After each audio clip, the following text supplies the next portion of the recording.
Video part 3 ini masih kelanjutan dari part sebelumnya.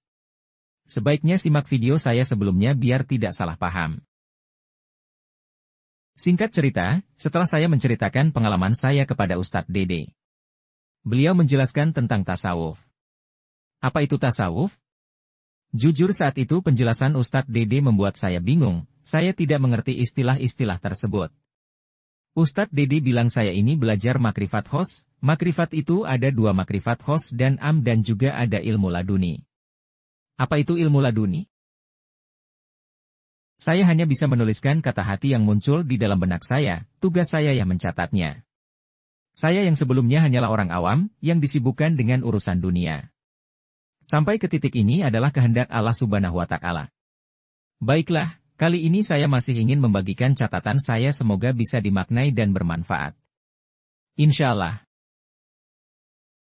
Kematian Umar sang Amirul Mukminin, disitulah pintu-pintu fitnah terbuka, untuk selamanya. Kemudian Islam terpecah belah.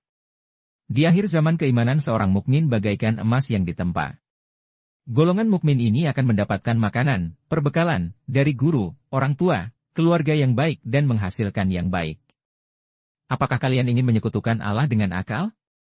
Apakah kalian ingin menyekutukan Allah dengan hawa nafsu? Inilah tauhid.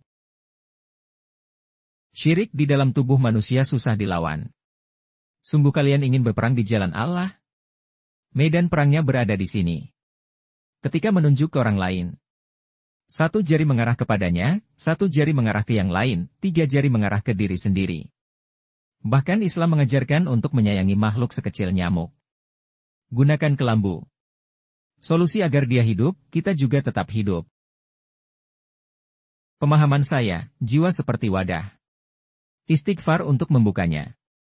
Zikir untuk menghapus. Kemudian bersholawatlah. Rahmat Allah akan datang untuk mengisi kekosongan tersebut. Allah memberikan rahmatnya kepada siapa saja yang dia kehendaki. Di akhir zaman akan ada kaum yang memfitnah, fitnahnya Dajjal. Ketika fitnah Dajjal akan melewati sebuah kelompok, orang-orang di dalamnya bahkan memfitnahnya. Mereka mendefinisikan seolah mengerti bentuk dari fitnah Dajjal itu sendiri, padahal mereka tidak memahami pemahaman yang salah. Loh, memfitnah-fitnahnya Dajjal. Naudzubillah. Saat itu, keimanan seseorang umpama binatang ternak yang dirawat sampai besar kemudian mati. Amat disayangkan. Allahualam, mudah-mudahan pendapat saya salah. Sholawat untuk baginda besar kita, Nabi Muhammad Shallallahu Alaihi Wasallam bin Abdullah. Berikan kami syafaatmu, ya kekasih Allah.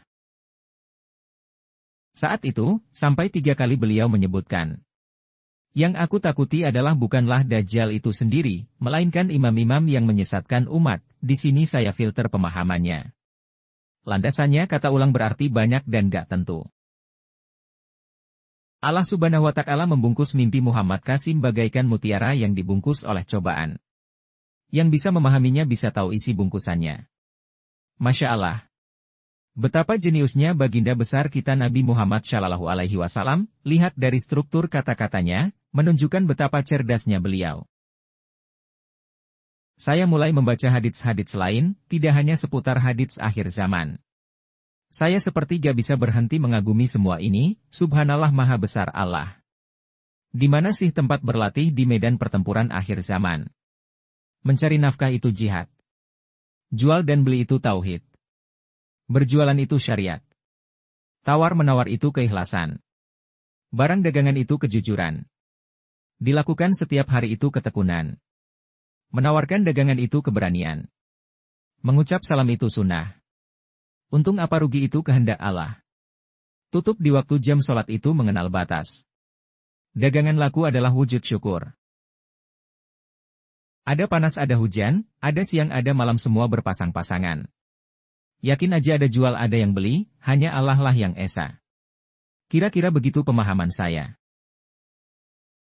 Umat Islam jangan saling bermusuhan, satu sama yang lain. Umat Islam dari golongan lain, mereka hanyalah rival, bukan musuh. Karena prinsip itulah Ottoman bisa berkuasa sampai menjadi Kesultanan Utsmaniyah selama berabad-abad. Kata rival di sini kalau dideskripsikan panjang sekali.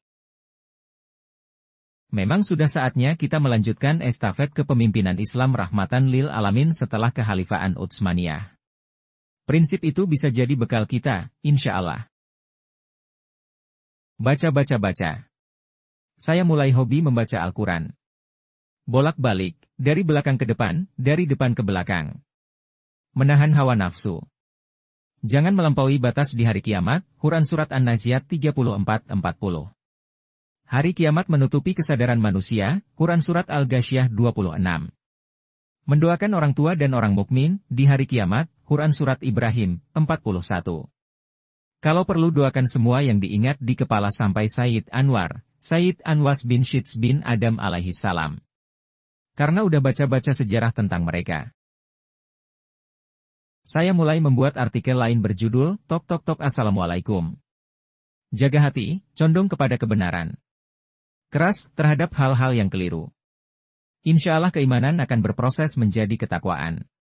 Insya Allah, Quran Surat Al-Isra, 97. Bermujahadah setiap hari jangan bosan, meski sampai mencapai titik kegalauan dan frustasi, jadi jangan terburu-buru. Di suatu titik. Ketika Nur itu mengetuk pintu depan rumahmu, tok. Assalamualaikum. Berhusnudzonlah, jangan memperdulikan amal dan akalmu yang sedikit. Biar Allah yang memperkenalkannya. Kemudian diri ini akan berusaha memperbaiki diri, sedikit demi sedikit. Lalu, beribadahlah setelah mengenal Allah. Sebagai bentuk ketakwaan kepada pemilik alam semesta. Itulah salah satu karunia-Nya. Di hari kiamat, Allah menginginkan manusia untuk bertakwa. Kalau hanya beriman, Yahudi, Nasrani, mereka pun beriman. Tapi mereka tidak mengenal Allah Subhanahu wa Ta'ala, Quran Surat Al-Hajj 1. Insya Allah, tulisan saya ini dapat bermanfaat. Like dan subscribe channel ini untuk dapat notifikasi terbaru tentang kitab diri. Sampai ketemu di video part berikutnya. Assalamualaikum warahmatullahi wabarakatuh.